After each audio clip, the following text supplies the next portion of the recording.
I want to ask you, since you're a marriage counselor, at what point should a couple seek counseling? Really, you see, the moment a particular issue keep reoccurring and causing conflict, you see, I expect that you respect yourselves, not just wife respecting the husband. You respect yourselves to a point that you cannot say you are stupid. I've been married for, I think, 7 years now. Glory to God. I had never said to my wife, you are stupid. Seriously. I had never said to her, you are stupid. Even if at some point in the society that word doesn't sound like an insult again, it sounds like a normal word at some You see point. people greet each other. Yeah. It's now a form of greeting. I tell you. You see, I've known her for, I think, close to 12 years before we got married for 7 years. Impressive. I'd never said to her, you are stupid. Wow. Now, it's not because I am born again. You understand? I have dealt with everything in me that can abuse her. I respect her so much. Seriously, somebody I respect before I got married to her, and the respect still stands. I respect her so much that it will be somehow. Now, the worst thing I've ever said to her was Laila Ye. And before we slept, she asked me, when did you get to this level? Laila Ye. So I expect that there should be so much respect for each other. And the moment that respect generates to a level that their differences are beginning to push out some of those abusive words, you need attention. Wow. You need attention. It shouldn't even move to actions. It should start from when you start hearing the abusive words. Yeah, it's not. By the time you're waiting for it to get to action, things are out of.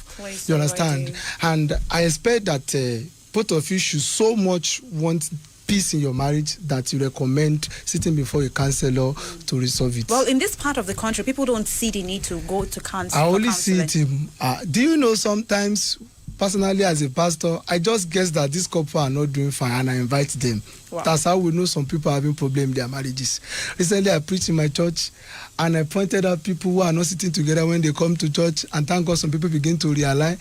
And when I saw some people who still didn't realign after I said that, I began to call them personally. What is your you understand? problem? And seriously speaking, we saw that some of them are having issues. Wow. You understand? Apart from some people who we, primarily the wife, most cases the wife, who run and say, CEO, this is it, oh, this is it, oh. He has asked me not to say it, oh, but he's getting out of hand, oh, CEO, he beat me yesterday, you know. So really, people don't just go to the council. And I think it's a pointer to the fact that we don't value this marriage.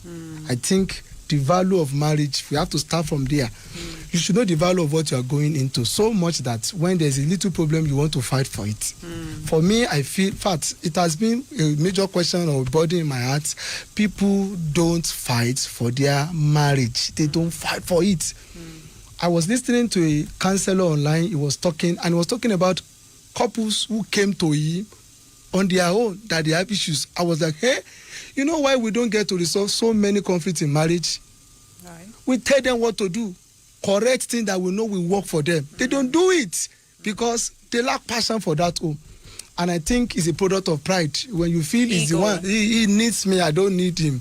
Whether he needs you or you don't need him, or you need him, he doesn't need you, you should fight for that home. I used to tell them, if you are not fighting for your togetherness, look at the future of these children. It becomes much more difficult to give these children a better future when both of you are not together. You see, apart from what we tell these children, the atmosphere we share in home goes a long way affecting them.